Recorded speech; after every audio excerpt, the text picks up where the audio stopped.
So we end the year on an emotional roller coaster, and I want to explain why. I'm just going to walk through my ephemeris here on the computer. And at the time of recording this, it's December 9th, 2025. And I want to explain how this year wraps up. We have currently, today, we have the moon, as of right now, 22 degrees of Leo in a T-square, with Uranus at 28 of Taurus, Mercury at 25 of Scorpio, and Lilith at 28 of Scorpio. Here's great tension right here. And part of this tension may deal with, if we just look at from a standpoint of the axes, that you have the axis of Taurus and Scorpio. So this puts a lot of emphasis on money, resources, and it is squaring the moon, which is in Leo. So this then highlights the Leo Aquarius axis, and Aquarius is the missing component where we see the tension possibly showing up. And this component is about freedom and expression, creativity. That's the axis of Leo and Aquarius. Freedom, expression, creativity, being squared by the axis of resources. So maybe the desire for freedom is being challenged by things that you're forced to have to be involved in. And you may find yourself, if you're more on the side of the creator, find yourself clashing with those who are more driven by, gotta make sure I got resources, gotta make sure I'm straight.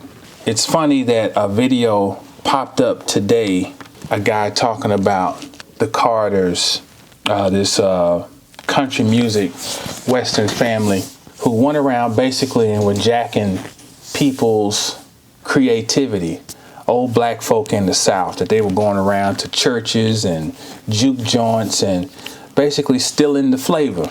And how ironic it is that now you have the Carters, as in Sean Carter, Beyonce, who are jacking country music and jacking other music in other genres and putting their face on it.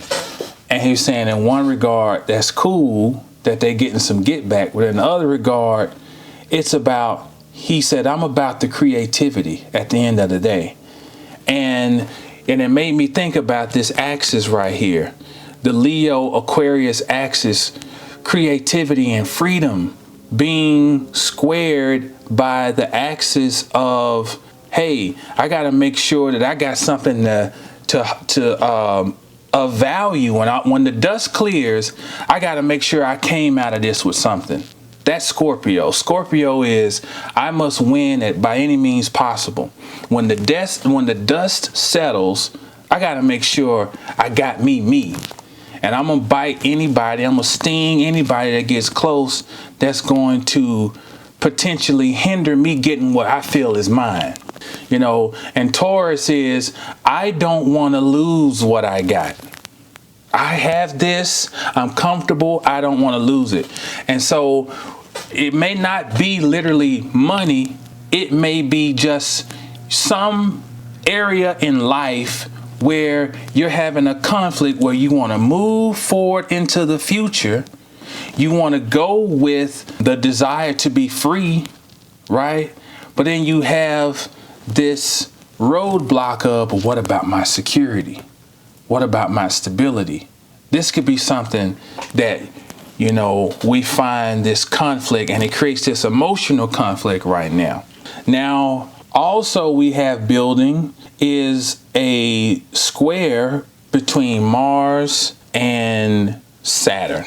So this square of, and it's a Mars that's in Sagittarius. So Mars in Sagittarius wants to win by any means necessary. This is literally like the archer going out in competition. They used to have archery in the Olympics. I don't know if they still do. But this is a very competitive, this is a very locomotive, wanting to go long distances, wanting to go out to battle and win and conquer the next horizon. It is very fiery. It's a strong identity presence, identity consciousness. It is the maverick. It is hyper, uber adventurous, and it's being squared by Saturn, and a Saturn that's in Pisces, and a Saturn that is contemplating the end of things, a Saturn that can really bring up doubt, and a Saturn that can present harsh realities around things we believed in.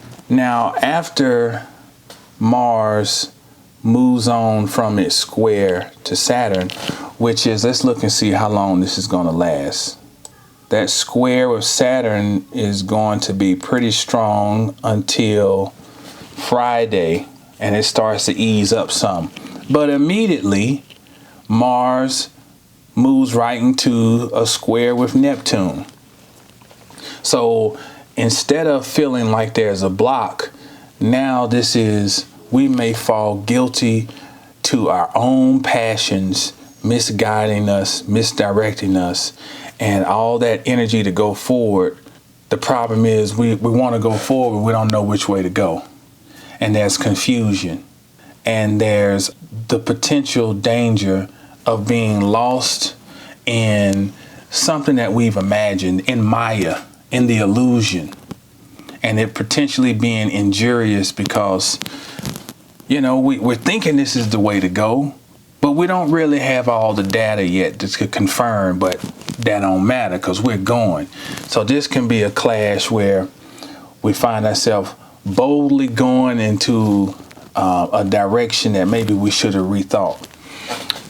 So Mars is going to keep moving. And then that square perfects somewhere around the 14th, 13th, 14th.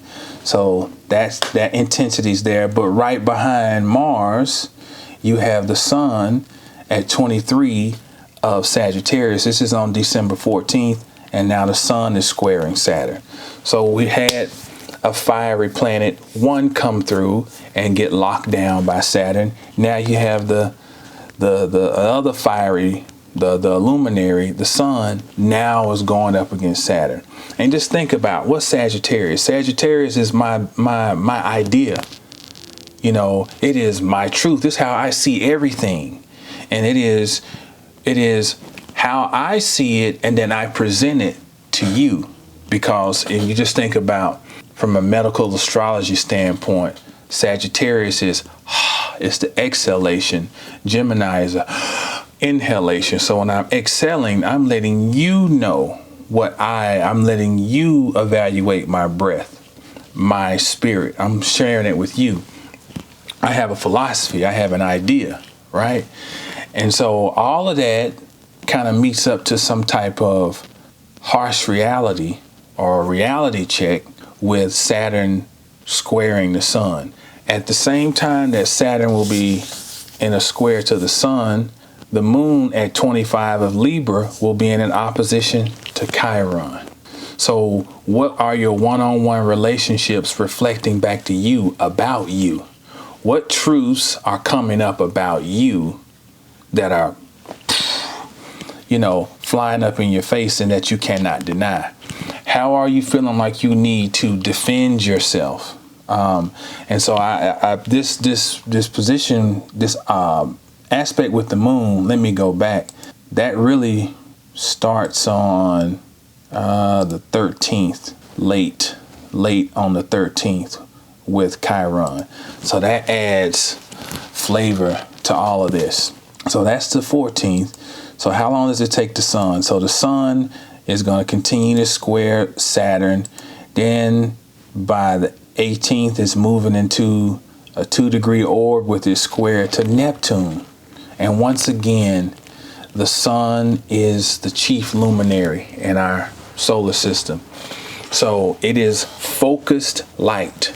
The sun doesn't dance around things to get to Earth. It comes straight here to Earth, and we get it. Well, imagine if the sun had to be filtered through the ocean before it got here to Earth. Meaning, if what we have as our ocean were as a screen sitting over the entire Earth, and the sun's light had to go through that first before it got to us, then what would happen is a lot of that light would get diverted. A lot of that light would be lost because that penetrating light would get broken up into pieces, fractalized, and then we would just be getting little shards here and there. That's the difficulty with the sun in a square to Neptune, that light of the sun gets broken up, right? And we don't know exactly where we need to go. Now, the good thing about this is this can be uber creative. Sun square Neptune in mutable signs. Sun in Sagittarius, Neptune in Pisces. And what this does is it creates a pressure. And this pressure forces some type of movement, and it forces some type of adaptation, some type of change, some ability to adjust. And pressure sometimes can be a great device for creativity because we ain't got no choice, right? So after the sun moves on, it's going to continue in its square with Neptune, and by the winter solstice, the sun is still, it's in a separating square from Neptune, but it's still kind of licking its wounds. It's been clamped down, then its direction has been all frazzled. So the sun is trying to recover. At the same time, the sun is just now waking up out of its grave. The winter solstice is when the sun appears to just sit still. So as it's squaring Neptune and going through a natural chrysalis phase where it comes out and then it starts to ascend towards the Tropic of Cancer, it has been literally bound by Saturn and then scattered and dissolved by Neptune. And this is where we need to hang our hat, because there's something delightful and about this. It is literally, we're living out the solstice mystery with these two planets squaring the sun. Jesus dies on the cross and he goes to the grave in 3 days and blah, blah, blah, right? And we know the solstice is one of which that mythology is based on. But when you have the square to Neptune and Saturn, that binding type of energy, right? And Neptune, which is a dissolving, which when things are dissolved, that means you've met your demise. Your ego has been disintegrated. And here's the main planet of ego, or the main luminary, the sun, is going up against these two. And this is like our egos. This is the final dissolving of the ego. And this really is important, given the fact that Saturn and Neptune are about to move into Aries in 2026, which is like the initiation of new ego consciousness, right? New identity. It's like this square is further bolstering the themes of the last 14 years. We have been getting broken down. The body of Osiris has been cut up into 14 pieces. That's the mystery. Osiris is cut into 14 pieces, right? Well, the Neptune transit in a sign is usually around 14 years. So this is the Osirian mystery that we are literally living through as we come to the end of this transit. And now it's time to put the body of Osiris back together. And this brings me back to something that I did fail to mention. It's that on the 10th, December 10th, Neptune stations direct at 29 degrees of Pisces. It's stationing right now. As I speak, it's stationing. But on the 10th, it'll be at like 29, 22, and it'll be direct. And it starts its journey along with Saturn. Saturn and Neptune will both be direct by December 10th. So in the midst of all this chaotic energy, they are building something for the future. And all these planets, luminaries that have to move past them as they're moving, it is like it's putting them through this final conditioning, because these aspects that are being formed with Neptune and Saturn and Pisces, they ain't gonna be forming them again for another 100 and something years in Pisces. So each planet sweeping through in this hard aspect to Neptune and Saturn, it's like they're in the last quarter square, right? But this is a very important last quarter square, because this is helping to close out the last 14 years. And that's why this is so big. So if I go back, to the winter solstice, which is on the 20th, so the sun, 21st sun is at 0, and as it's moving into Capricorn, we got Venus. It's coming through the brigade now. Now Venus has to square Saturn, and then it's going to square Neptune. So all your aspects of your life, because all the personal planets, isn't it funny? All the personal planets are coming through and forming these hard aspects to Saturn and Neptune as we close out 2026. So we're tying up loose ends. We're figuring out who's really down with us, who really cuts for us, who's really in our corner, because it's going to test your identity. It's going to test your emotional well-being. It's going to test how you express yourself out into the world. It's going to test your relationship status. It's going to test the way you rationally think, or your inability to think rationally. All these things are coming up to be tested, because all these planets coming through to form this last quarter square to Neptune and Saturn, relative to the fact that it's the last time they'll be in these aspects to these planets in Pisces.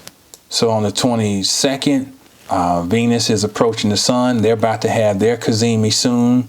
And as Venus moves into Capricorn by December 28th, now we got Mercury at 23 of Sag and still in its detriment. And I'm not even talking about the other aspects.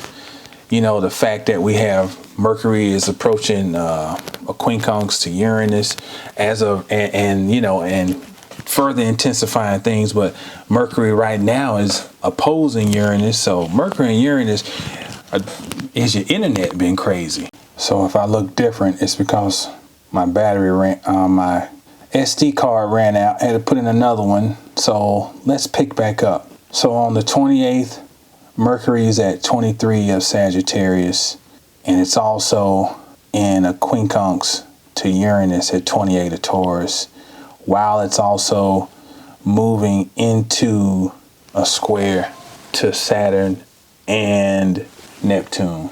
So here, the last one to come through is Mercury. So what's the clue for us? That as we round out 2025, our minds get tested. All these things have come through. The moon, Mars, the sun, Venus, all the personal planets have moved through, and they've all been tested. And then finally, the final test, 2025, is that Mercury sits there in this square to Saturn and then Neptune.